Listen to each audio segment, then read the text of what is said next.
নমস্কার আমার হেসেলহাটের সকল বন্ধুকে।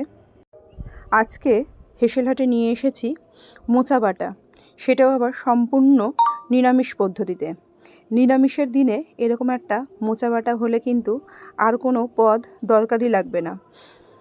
মোচার গুণাগুণ সম্পর্কে আমি আর নতুন করে কি বলবো, সেই প্রাচীন কাল থেকে আমাদের দেশে কিন্তু এর জনপ্রিয়তা একদম তুঙ্গে। মোচাতে প্রচুর পরিমাণে আয়রন, পটাশিয়াম, ফাইবার আরও অনেক পুষ্টিকর উপাদান রয়েছে, যেগুলো আমাদের শরীরের পক্ষে অত্যন্ত উপকারী। আমরা সচরাচর মোচার ঘন্ট তো খেয়েই থাকি, কিন্তু এই মোচা বাটার রেসিপিটা একটু অন্য রকমের।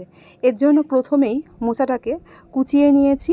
কুচিয়ে নিয়ে এবার এটাকে প্রেসার কুকারে দিয়ে একটু সেদ্ধ করে নেব। সেদ্ধ করা হয়ে গেলে এটাকে শিলপাটায় নিয়ে পুরো সিদ্ধ করা মোচাটাকে বেটে নেব। এখানে আমি শিলপাটায় নিয়েছি, আপনারা শিলপাটার বদলে মিক্সি মেশিনও ব্যবহার করতে পারেন, মিক্সিতেও এটা বাটা যাবে, কিন্তু আমার মনে হয় শিলপাটায় বাটলে এর টেস্টটা একটুকুনো বেশি হয়। ওই জন্য আমি এটা শিলপাটাতেই বেটে নিয়েছি। পুরো সিদ্ধ করা মোচাটাকে আমি শিলপাটাতে নিয়ে বেটে নেব। মোচাটা বাটা হয়ে গেছে, এবার এর জন্য কিছু মশলা আমি রেডি করে নেব। নিয়েছি এখানে জিরে, আদা আর লঙ্কা। এই তিনটে মশলাকেই আমি একবারে একসাথে একটুখানি বেটে নিচ্ছি। শিলেই বেটেছি, আপনারা চাইলে মিক্সিতেও বাটতে পারেন। আমার মশলাটা রেডি হয়ে গেছে। এবার আমি একটা কড়াই নিয়েছি এবং তাতে প্রায় 4 চামচের মতন তেল দিয়েছি। আমার মোচা অনুযায়ী আমি তেল দিয়েছি। মোচাটা অনেকটা রয়েছে, ওই জন্য তেলটা একটু বেশি পরিমাণে দিয়েছি। এবার দিচ্ছি গোটা গরম মশলা ফোড়ঙে। এখানে দারচিনি, লবঙ্গ আর এলাচ দিয়েছি।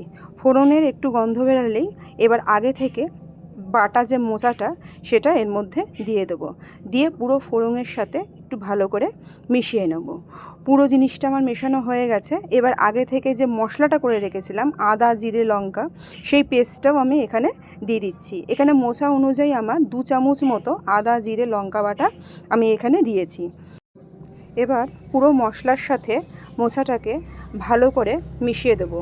মিশিয়ে দিয়ে এর মধ্যে দিয়ে দেবো পরিমাণ মতো নুন আর দিয়ে দেবো পরিমাণ মতো হলুদ।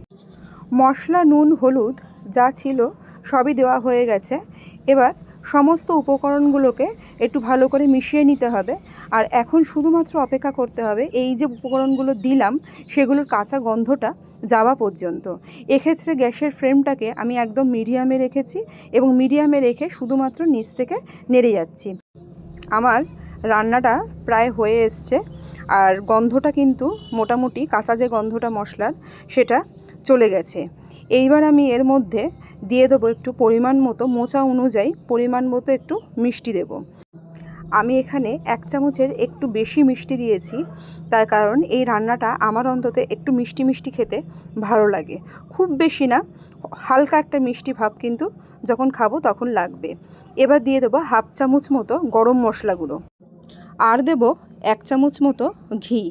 এবার এই ঘি, গরম মশলা আর চিনিটাকে একটু ভালো করে মিশিয়ে নেব। মিশিয়ে নিয়ে এর মধ্যে আমি 2 থেকে 3টে কাঁচা লঙ্কা চেরা দিয়ে দেবো। কাঁচা লঙ্কা চেরাটা আগেও দিতে পারতাম, কিন্তু কাঁচা লঙ্কা চেরাটা একদম লাস্টে দিলে এর থেকে একটা আলাদা গন্ধ বেরোয়, যেটা কিন্তু খেতে খুবই সুন্দর লাগে। ব্যাস, আমার রান্না একদম রেডি। এবার নামিয়ে নেব। ভিডিওটা ভালো লাগলে একটা লাইক অবশ্যই করবেন আর আমার পেজটাকে ফলো করে আমার পাশে থাকবেন।